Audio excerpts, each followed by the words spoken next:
mais que quelque chose s'était déjà passé. Et donc, quand on m'informe que je vais en réa, on me transfère le vendredi. Quand j'arrive, comment dire, bon, on me branche, hein, si vous voulez. Je suis branchée de partout. Et pendant que je suis sur le lit de réa, il faut dire qu'à plusieurs reprises, je convulsais aussi. Donc c'était tellement... Gloire à ton Saint-Nom. Merci Seigneur pour ta présence. Au nom de Jésus. Alléluia. Amen. Que Dieu nous bénisse. Alléluia. Nous allons passer à la phase du témoignage. Alléluia. Alléluia. Amen. Avant qu'elle ne vienne. Alléluia. Que Dieu vous bénisse. Alléluia. Alléluia.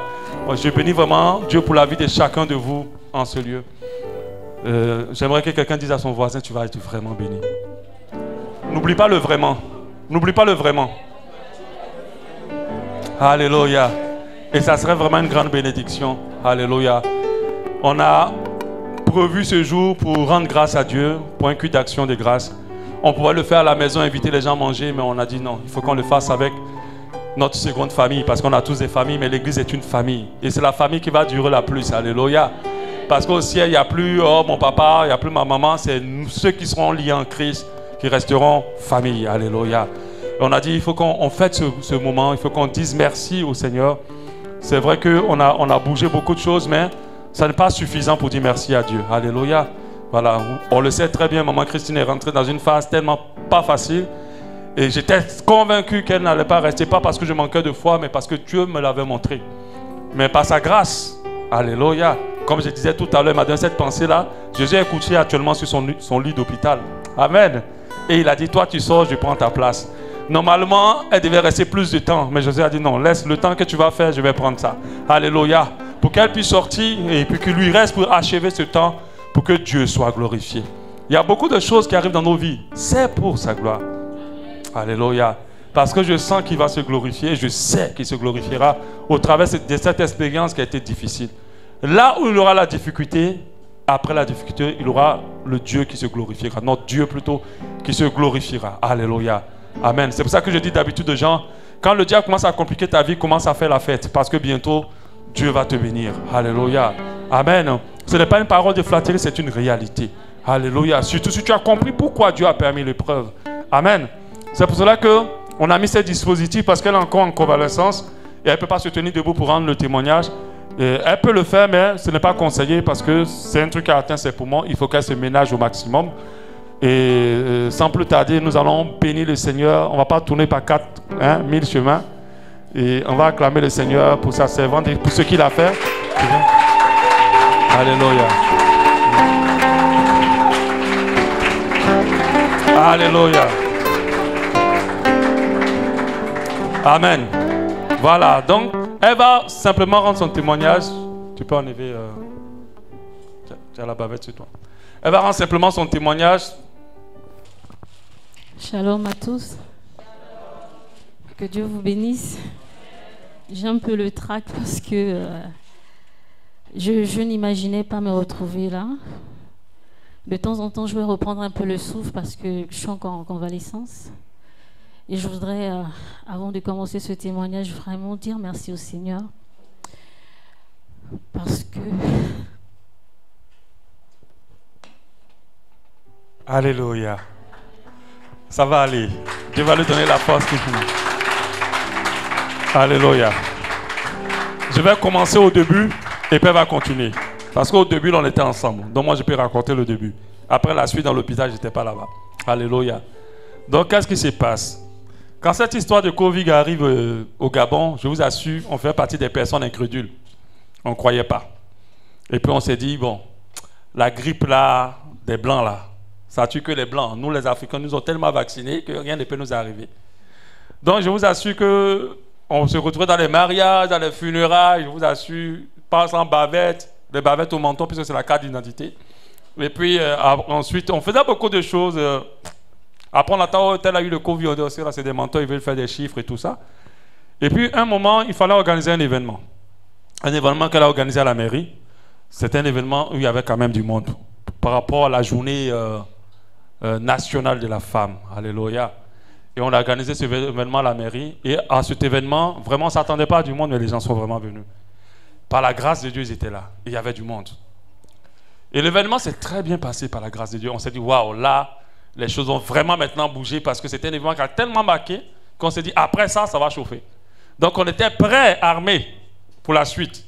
On faisait déjà le programme pour la suite avec la personne avec qui on a organisé, les personnes avec qui on a organisé. Mais, bizarrement, samedi, après l'événement, on ne se sent pas trop bien. Bon, vous connaissez les Africains, hein?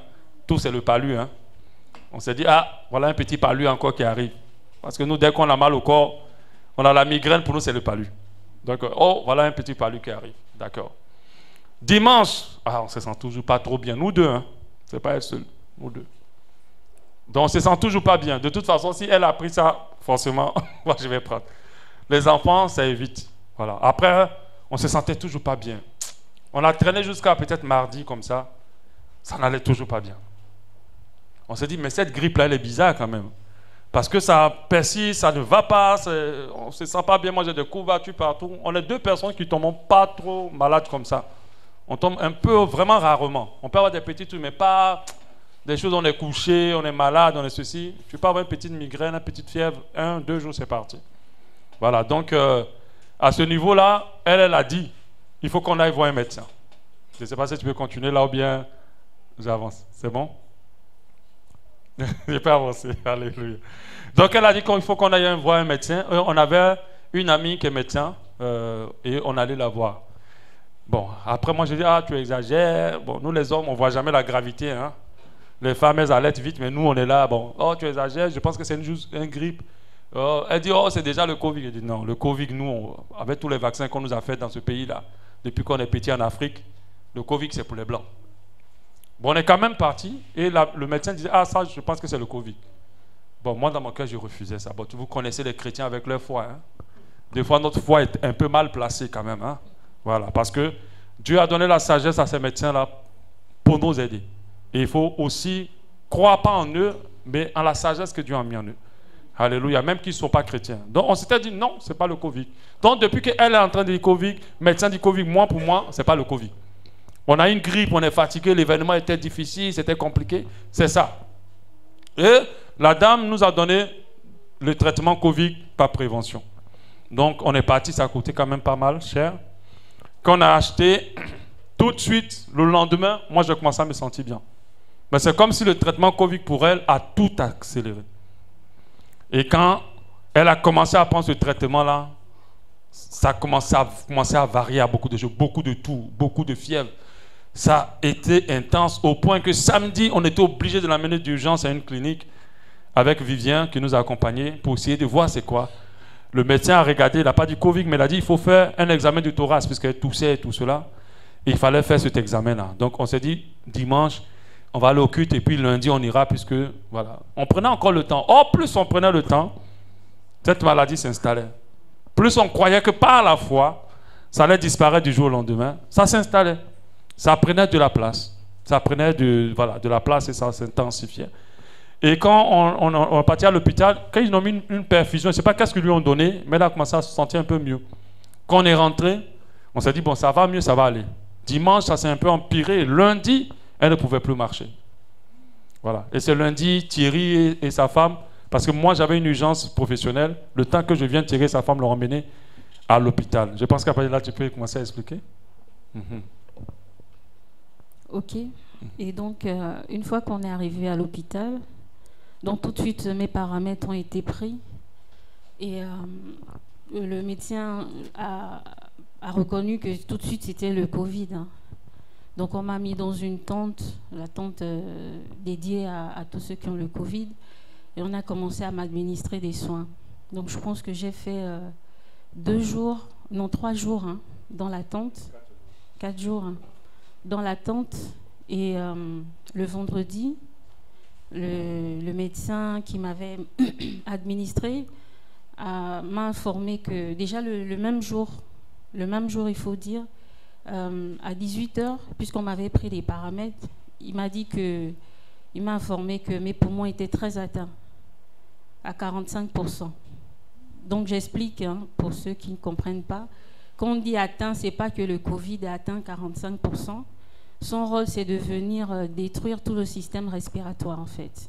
Donc il attaque tout ce qui constitue le système respiratoire, les alvéoles, les poumons, tout ça. Et j'étais à 45%.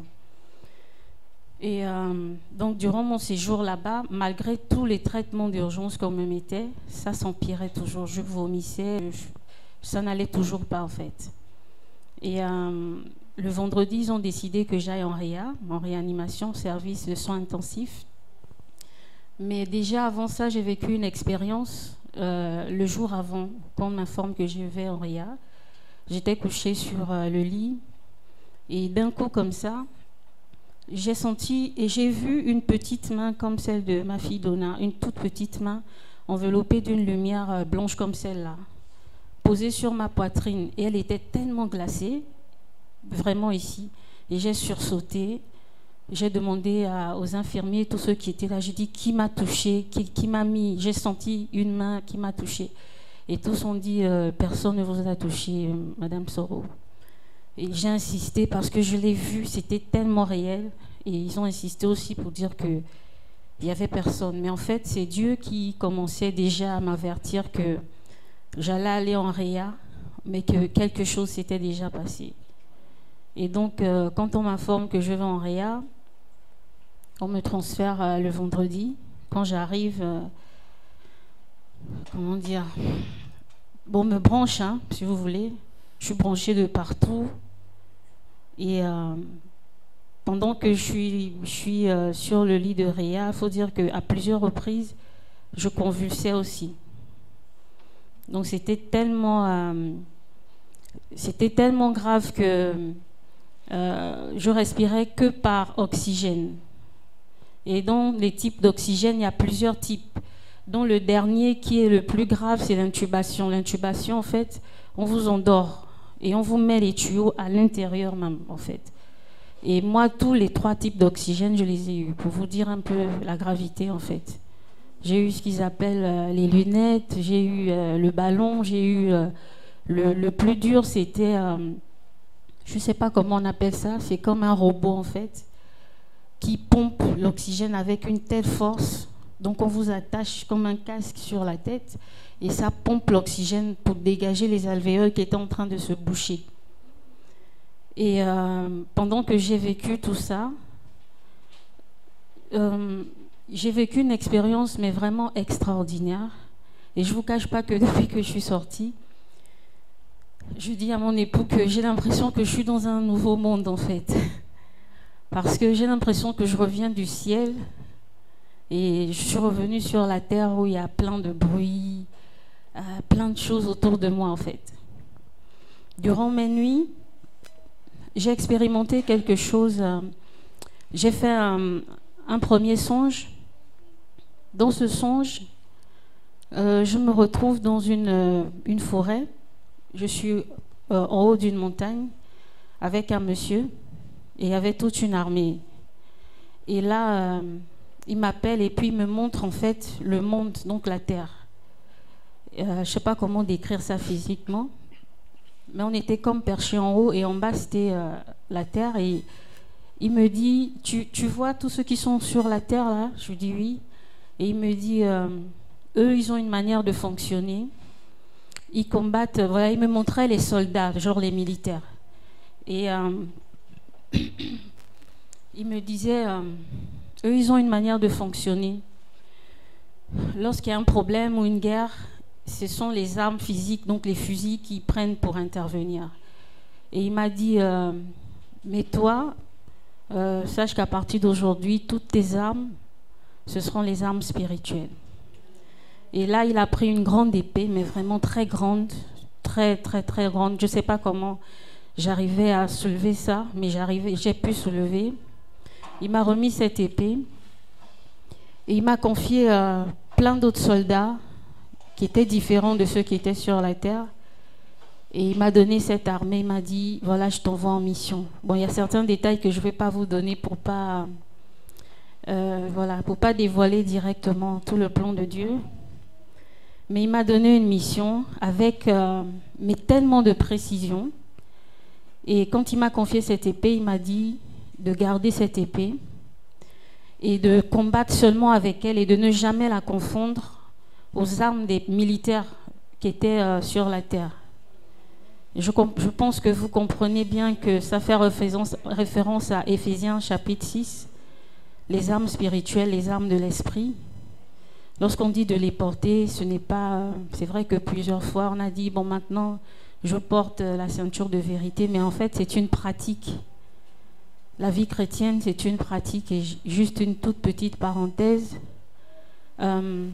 dire que au sortir de là, de ce songe, du moins, j'ai compris véritablement déjà que j'allais pas mourir. Déjà, quand vous allez en Réa, est-ce qu'elle est là, mignonne? Elle est là, voilà. Avant-hier, elle m'a accompagnée, elle est là dans la salle. Elle m'a accompagnée voir le pneumologue. Et pendant qu'on l'attendait, la secrétaire du pneumologue est arrivée. Et d'un coup, comme ça, elle m'a dit vous avez beaucoup de chance. Hein. Vous étiez en Réa? Je dis oui. Elle dit, et puis elle a commencé à prophétiser sur moi et à me dire que Dieu n'a pas fini, que Dieu a un plan pour moi, que j'ai une mission. En tout cas, elle répétait un peu ce que j'avais vécu dans le songe. Et elle me disait que pour elle qui est là-bas à l'hôpital, quand on dit Réa, très sincèrement, il faut que je bénisse le Seigneur. C'est pourquoi... et je lui disais que mais moi-même, je suis bien placée parce que j'étais en Réa. Voilà. Il y en a à côté de moi qui sont morts. Je me rappelle de ce monsieur, sa femme, elle venait tout le temps, même si elle ne rentrait pas. Mais les infirmières disaient tout le temps, lui disaient tout le temps que sa femme est là. Mais il est parti quand même, ce monsieur. Et pour dire en fait que au travers de cette expérience, au travers de cette mission que Dieu m'a donnée, si j'ai un message à partager à chacun, c'est que Dieu, il existe réellement. C'est pas un fable, ce n'est pas une histoire racontée, ce n'est pas une chose qui revient de chez les Blancs comme on a souvent entendu. Il est réel. Comment ça s'est passé à l'hôpital? Parce qu'on veut au moins savoir, ou bien? C'est-à-dire, à quel moment les choses ont commencé à s'améliorer? Bon, il faut dire que j'ai senti... En fait, comme je disais, je me sentais dans le ciel, comme dans le ciel. Je me sentais comme portée dans un berceau pour dire que j'ai senti vos prières. J'ai vraiment senti vos prières. J'ai vraiment senti que quelque chose me portait, en fait. Et alors que mes paramètres, quelques jours avant, n'étaient vraiment pas bien...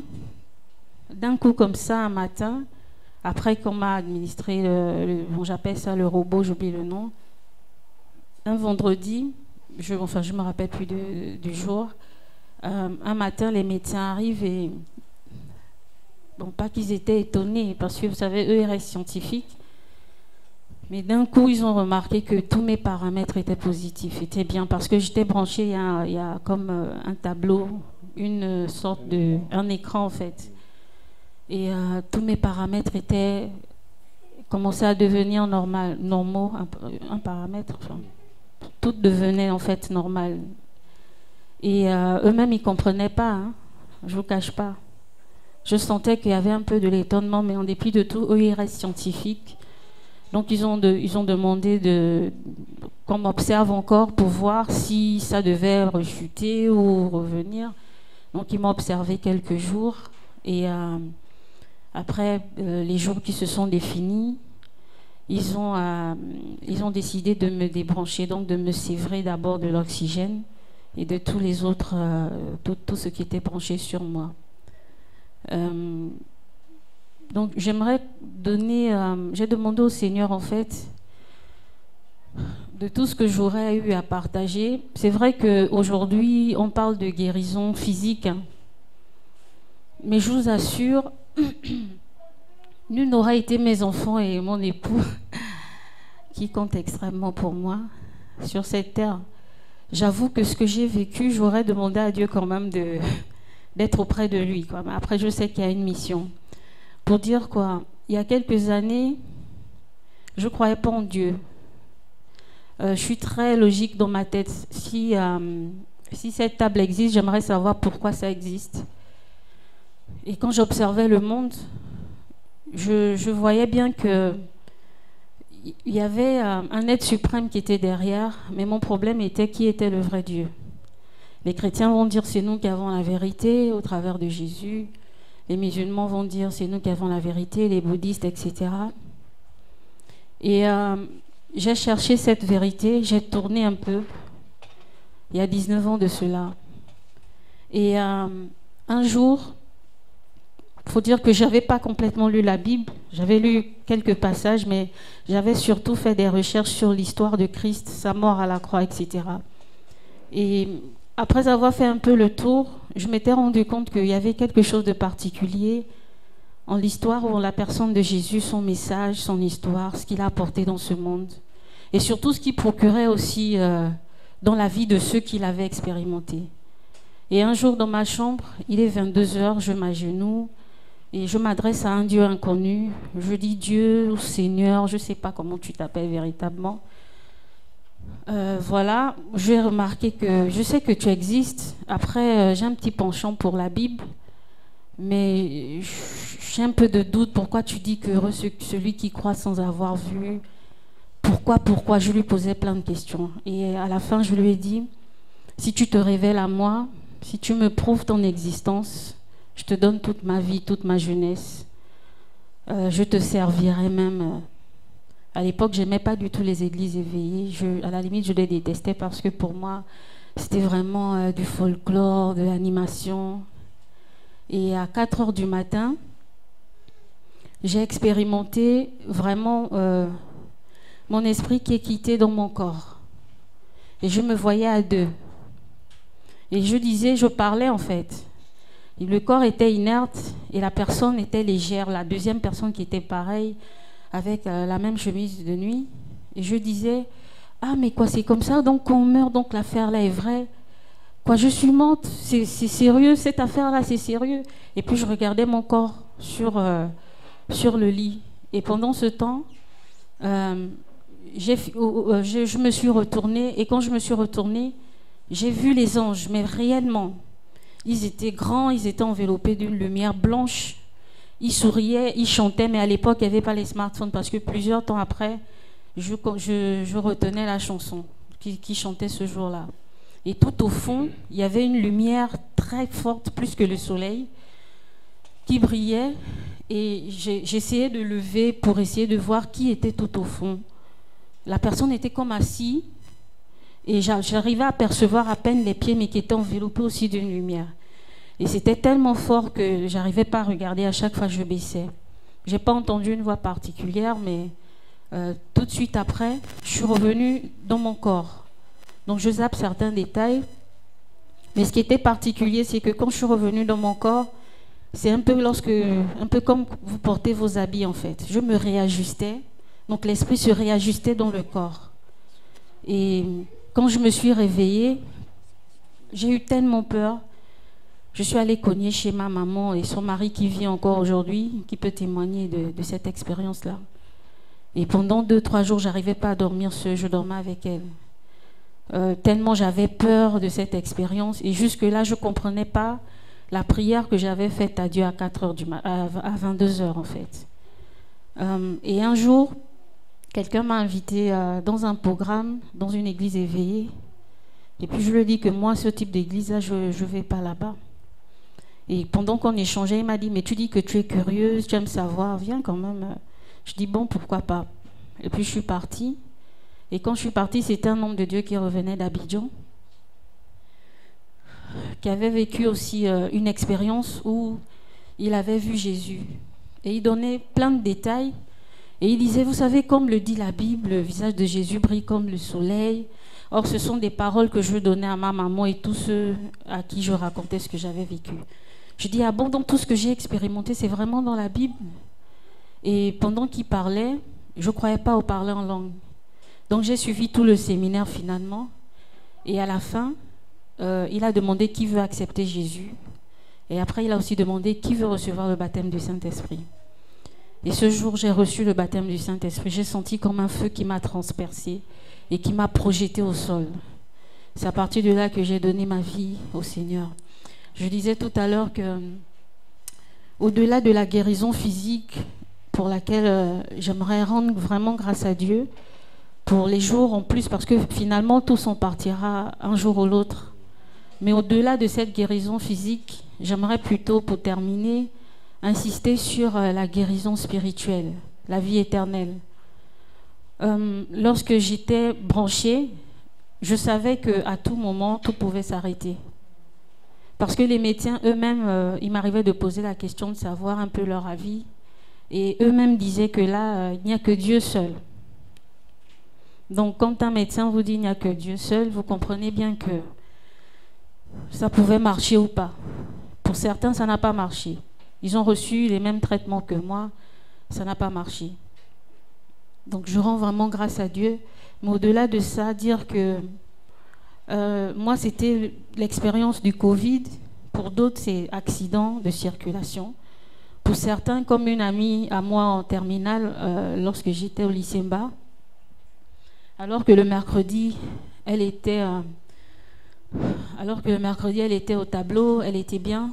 Le jeudi, on nous annonce qu'elle est décédée dans le sommeil.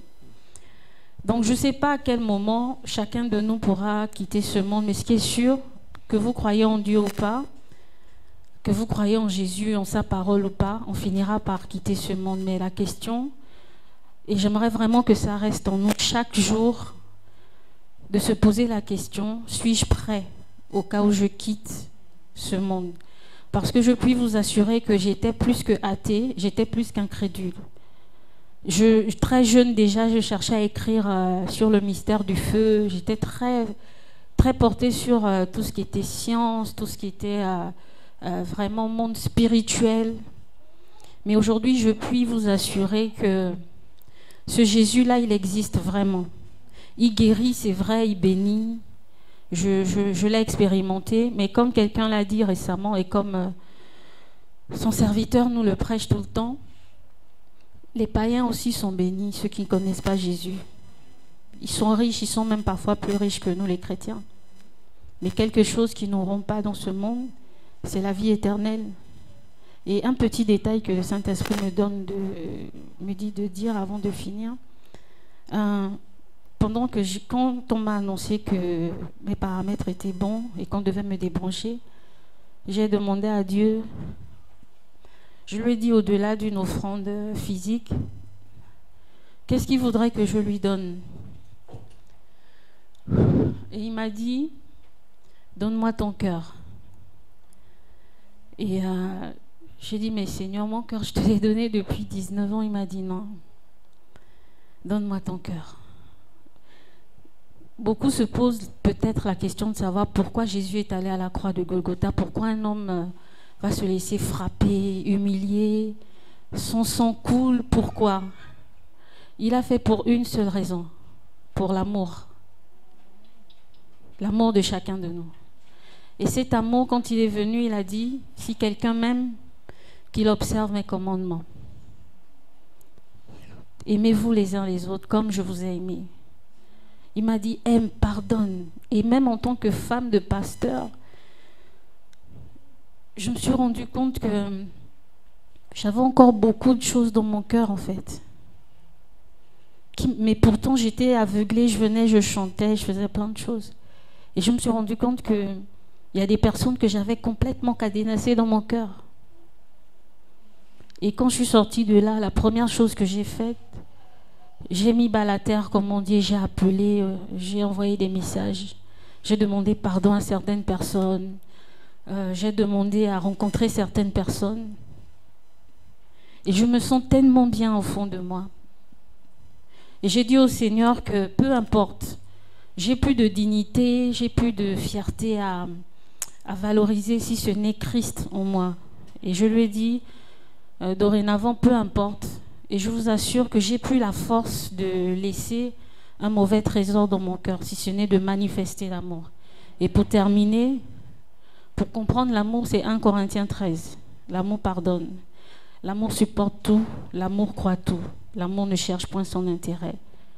L'amour ne fait rien de malhonnête. Supportons-nous les uns les autres. Aimons-nous véritablement. C'est en cela que Christ va réellement habiter en nous. Voilà. Donc, avant de terminer quand même, hein, c'est très important, juste dire vraiment merci. J'ai vécu toute cette épreuve, mais pas seule. Et c'est là l'importance aussi d'avoir des frères, des sœurs en Christ. Parce que j'ai plus senti ce soutien, même de mes frères en Christ, que ma famille de sang. Et c'est vrai que papa et maman étaient là, celui que vous connaissez tous, Papa Yoko, et certaines personnes, ma grande sœur Kadi, que je remercie, même si elle n'est pas là. Je ne veux pas commencer à citer les noms pour ne pas oublier, frustrer certains, mais juste dire que vous avez été vraiment là. Chacun de vous a apporté financièrement. En ce moment, on avait vraiment besoin d'argent parce que ça coûte excessivement cher.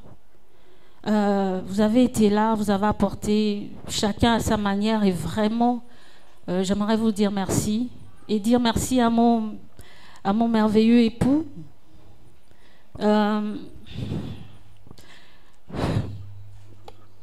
Merci.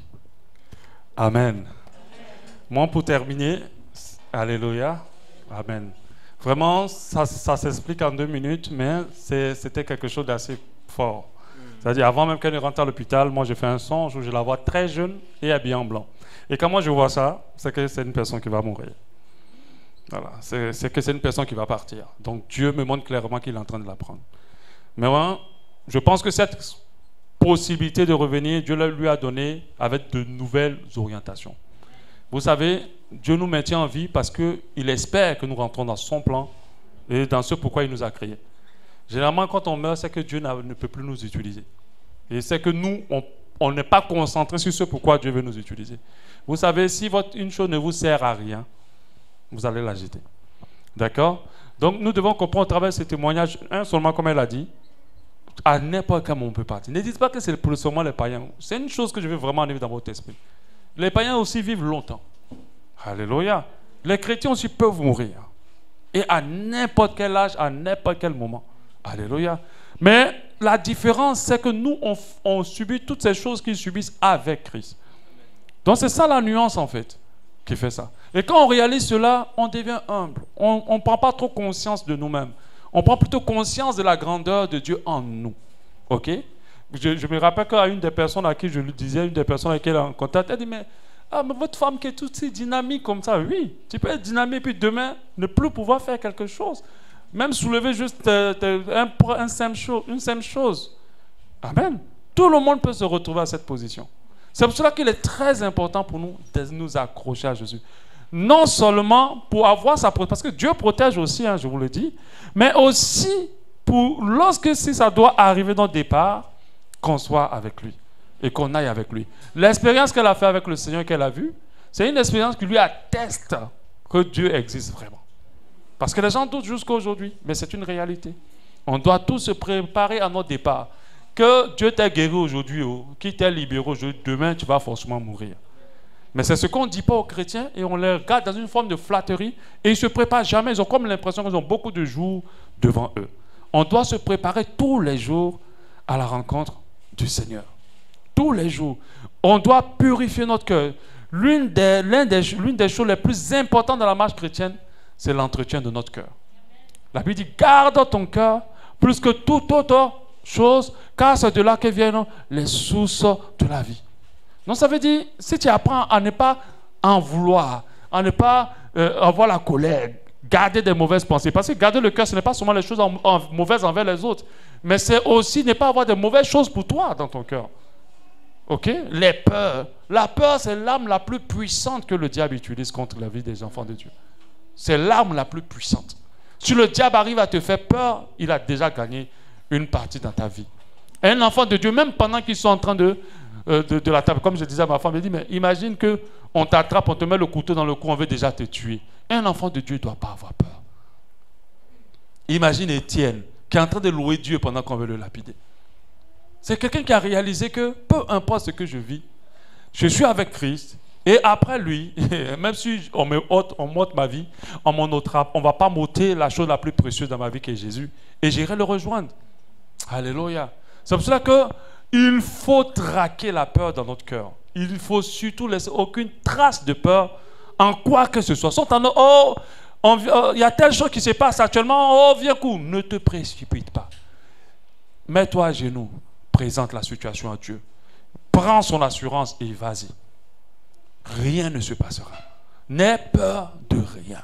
Dors toujours en paix. Alléluia. Si Dieu te prend une nuit, alors il te prendra pour sa gloire. Je vous assure que ceux qui ont goûté au ciel ne veulent jamais revenir. Ils ne veulent pas. Il n'y a rien de bon ici. Le monde que les gens ont pris pour faire toute une affaire, il n'y a pas quelque chose d'aussi intéressant, aussi agréable, qui nous fait autant de bien que le ciel. Il n'y en a pas. Alléluia. Dieu l'a sorti de là par sa grâce. Elle a commencé à remonter en positivité de paramètres quand on a commencé la chaîne de prière. Ça a coïncidé parce que le lendemain, elle m'a dit, mais les messages sont retournés, mes paramètres ont commencé on avait commencé la première nuit. Elle a commencé. Beaucoup de personnes aussi ont prié en dehors de cette chaîne de prière pour elle. Alléluia. Et j'aimerais aussi rassurer que la prière a une puissance. C'est pour ça que Dieu nous demande de prier sans cesse. Mon frère et ma soeur, si tu as des problèmes, ne parle pas trop. Parce qu'il y a des gens qui aiment beaucoup expliquer. Commence à prier. Confie le sujet de prière aux gens pour qu'ils prient pour toi. Parce qu'il y a des gens qui aiment évoluer en individualiste. Or que la Bible dit que ce que 2 ou 3 personnes s'accordent à demander à Dieu, Dieu l'accorde plus vite. Alléluia. C'est pour ça que la Bible dit, confiez-vous les uns aux autres. Apprenez à dire à telle personne, ah, je suis angoissé actuellement, j'ai peur, ou bien j'ai vu telle situation, prie pour moi. C'est ça l'église en fait. Alléluia. Moi je pourrais gérer la situation seul. Mais en tant que pasteur, je sais qui? Je suis humain. Amen. Je ne vais pas me montrer le fort pendant que je suis en train de vivre quelque chose. Je vais te présenter à l'église, prions ensemble. Moi-même j'avais ma tranche d'heure de chaîne et puis toi tu avais la tranche d'heure. On priait tous. On s'est retrouvés en frères en fait. Il n'y avait pas une histoire de dire pasteur a fait quoi que ce soit. Chacun priait. Je ne pense pas que c'est à cause de moi qu'elle est sortie de là. Je pense que c'est à cause de tous ceux qui ont prié pour elle. Alléluia. Amen.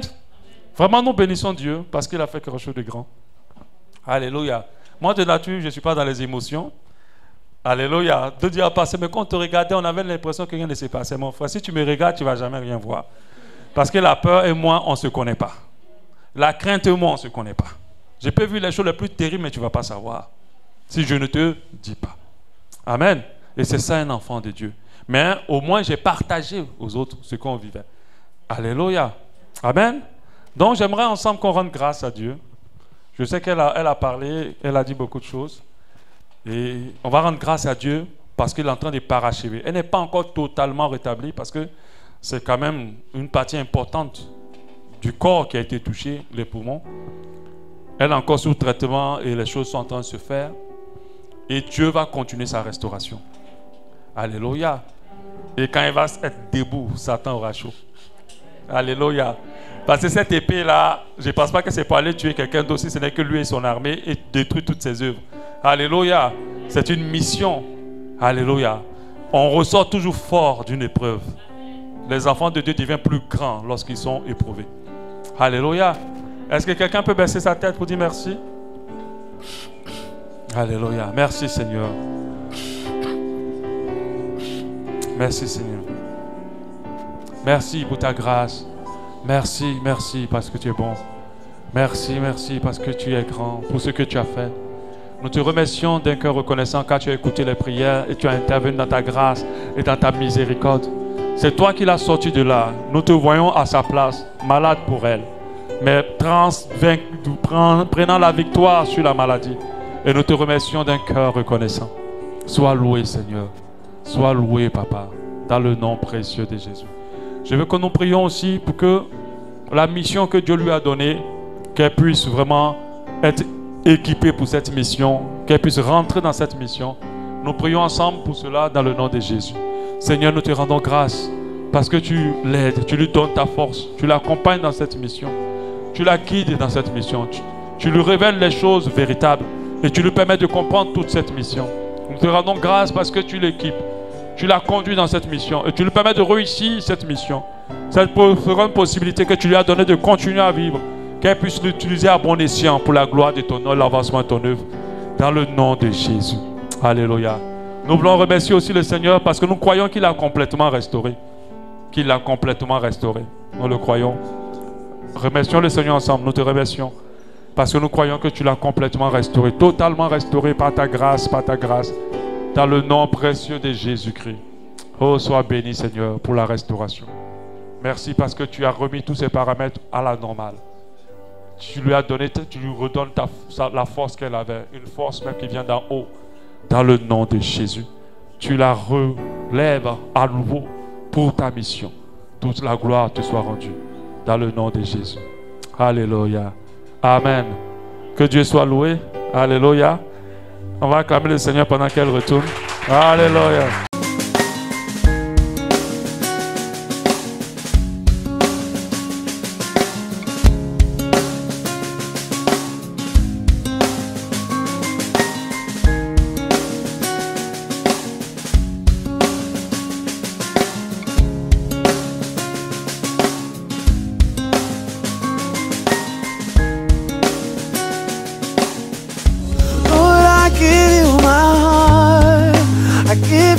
Soul,